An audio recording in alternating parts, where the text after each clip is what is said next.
everyone. Welcome back to Win Technology Computer Academy. This is Kriti Joshi. In our last lecture, we started first chapter of class 8 mathematics, that is rational numbers. और हमने introduction और rational numbers की definition discuss कर ली थी.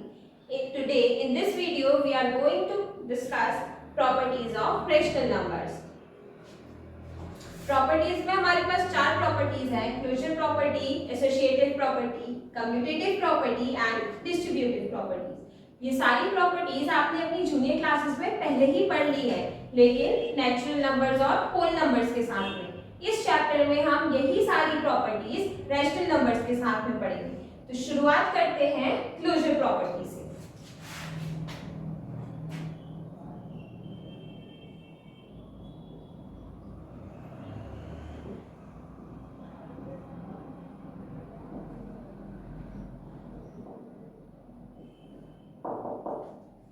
अब देखो ये सारी प्रॉपर्टीज हम एडिशन, सब्ट्रैक्शन, मल्टीप्लिकेशन और डिवीजन सबके साथ में देखेंगे। तो शुरू करते हैं एडिशन से।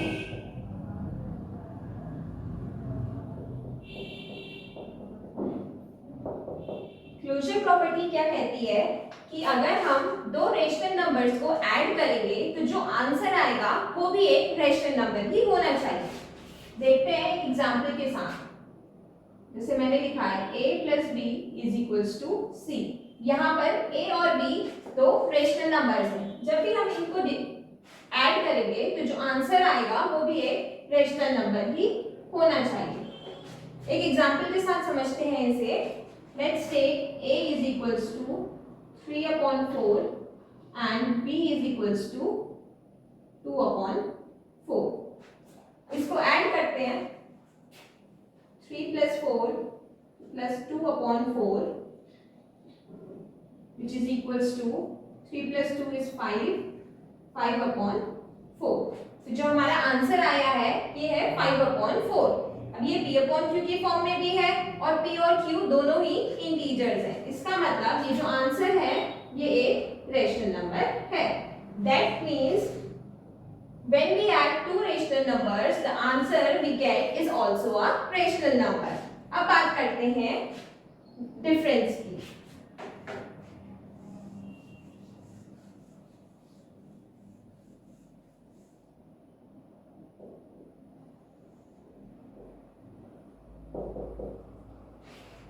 क्लोजर प्रॉपर्टी के अकॉर्डिंग जब भी हम दो रेशनल नंबर्स को सब्ट्रैक्ट करेंगे तो हमारा आंसर भी एक रेशनल नंबर ही आना चाहिए। इसे भी एक एग्जांपल के साथ समझते हैं। ये दो रेशनल नंबर है, इनको सब्ट्रैक्ट करके जो आंसर आया है वो भी एक रेशनल नंबर ही होना चाहिए। Let's take a is equals to 5/3 and b is equals to 1/3। इनको माइनस करके देखते हैं।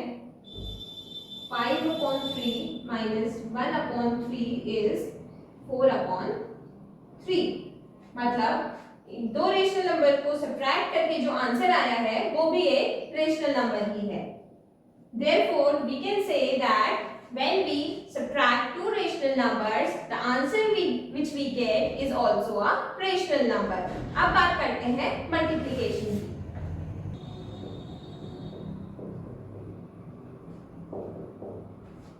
क्लोजर प्रॉपर्टी के अकॉर्डिंग जब भी हम दो रेशनल नंबर्स को मल्टीप्लाई करेंगे तो हमारा आंसर भी एक रेशनल नंबर ही आना चाहिए। मैंने लिखा है a multiply b is equals to c। इसे भी एक एग्जांपल के साथ समझ लेते हैं।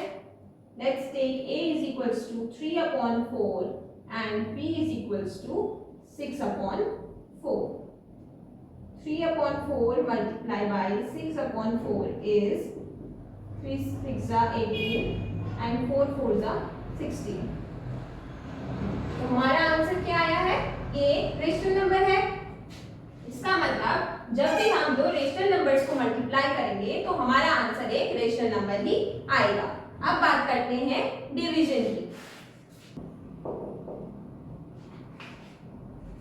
क्लोजर प्रॉपर्टी के अकॉर्डिंग जब भी हम दो रेशनल नंबर्स को डिवाइड करेंगे तो हमारा आंसर भी एक रेशनल नंबर ही आना चाहिए। अब देखते हैं कि क्या ये सच में होता है या नहीं होता है।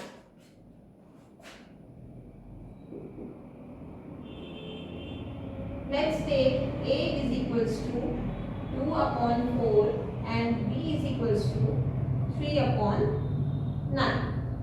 ठीक है, तो अब अगर हम करेंगे 2/4 डिवाइडेड बाय 3/9, ये हो जाएगा 2/4 मल्टीप्लाई 9/3. इसे हम लिख सकते हैं 18/12. 18/12 एक रेशनल नंबर है. इसका मतलब जब भी हम दो रेशनल नंबर को डिवाइड करेंगे तो हमारा आंसर एक रेशनल नंबर ही आएगा. लेकिन अगर हम इसको 0 से डिवाइड करते हैं तो हमारा आंसर रेशनल नंबर नहीं आएगा. देखो 0 भी एक रेशनल नंबर है. ठीक है, let's take a divide by 0. ठीक है, a जो 2/4 है ये एक रेशनल नंबर है और 0 भी एक रेशनल नंबर है. ठीक है, इसे हम 0/1 लिख सकते हैं. इसको सॉल्व करेंगे तो आएगा 2/4 मल्टीप्लाई 1/0. इसका आंसर होगा 2/0. अब देखो यहाँ पे p तो ठीक है, p 2 है, लेकिन q 0 आ गया है. अब रेशनल नंबर में हमने पढ़ा था कि q should not be equal to 0. इसका मतलब ये जो आंसर आया ये एक रेशनल नंबर नहीं है. That means when we divide two rational number the answer may or may not be a rational number. तो यहाँ पर हमारी क्लोजर प्रॉपर्टी खत्म होती है. क्लोजर प्रॉपर्टी में हमने एडिशन, सब्ट्रैक्शन, मल्टीप्लिकेशन और डिवीजन सबके साथ देखा. एडिशन, सब्ट्रैक्शन और मल्टीप्लिकेशन में तो जब भी हम दो रेशनल नंबर्स को सॉल्व करेंगे तो हमारा आंसर एक रेशनल नंबर ही आएगा. लेकिन डिवीजन में ऐसा नहीं होता है. डिवीजन में हमारा आंसर एक रेशनल नंबर आ भी सकता है और नहीं भी आ सकता है. अब बात करेंगे हम एसोसिएटिव प्रॉपर्टी. अब बात करते हैं कम्यूटेटिव प्रॉपर्टी. एसोसिएटिव प्रॉपर्टी इसके बाद डिस्कस करेंगे. अभी कम्यूटेटिव प्रॉपर्टी की बात करते हैं.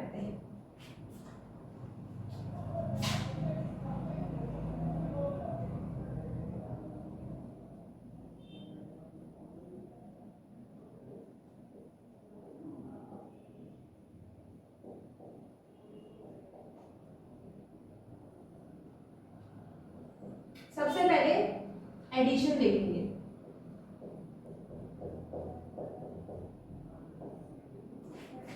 कम्यूटेटिव प्रॉपर्टी के अकॉर्डिंग चाहे हम a प्लस बी करें या फिर b प्लस ए करें हमारा आंसर सेम ही आना चाहिए. इसे एक एग्जाम्पल के साथ समझते हैं.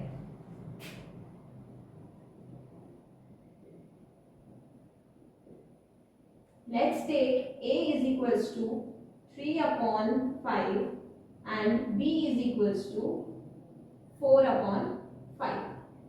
पहले a प्लस b करके देखेंगे. 3/5 प्लस 4/5. इसका आंसर आया 7/5. अब बात करते हैं b प्लस a की. 4/5 प्लस 3/5. इसका आंसर भी सेम ही आएगा 7/5. दैट मीन्स चाहे हम a प्लस बी करें या फिर b प्लस ए करें हमारा आंसर सेम ही आएगा. Therefore we can say that addition is commutative. अब बात करेंगे डिफरेंस की.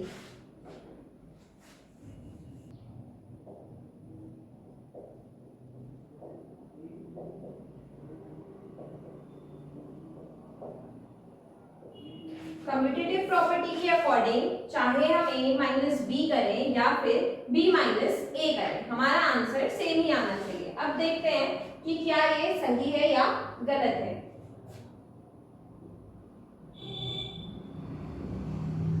Let's take a is equals to 7/4 and b is equals to 3/4.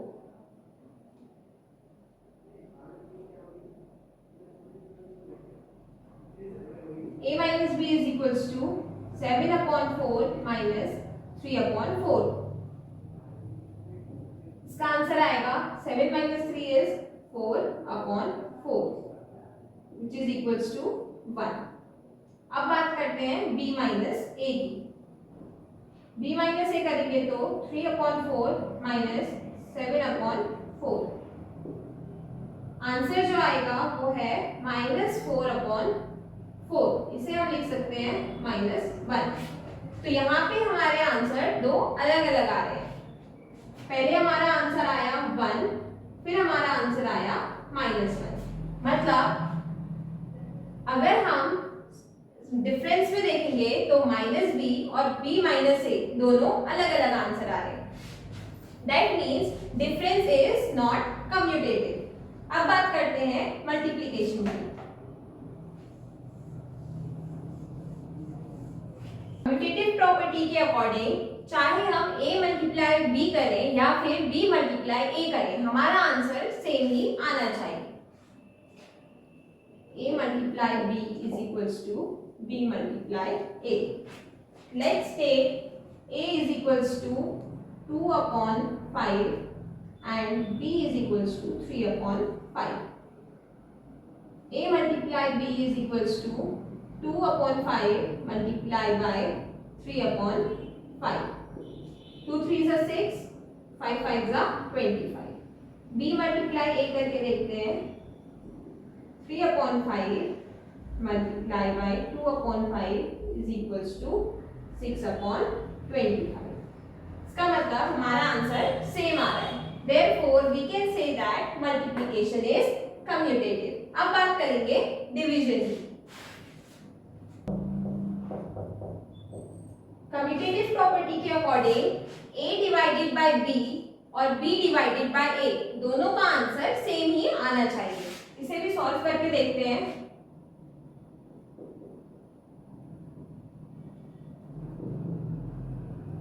Let's take a is equals to 3/4 and b is equals to 2/5.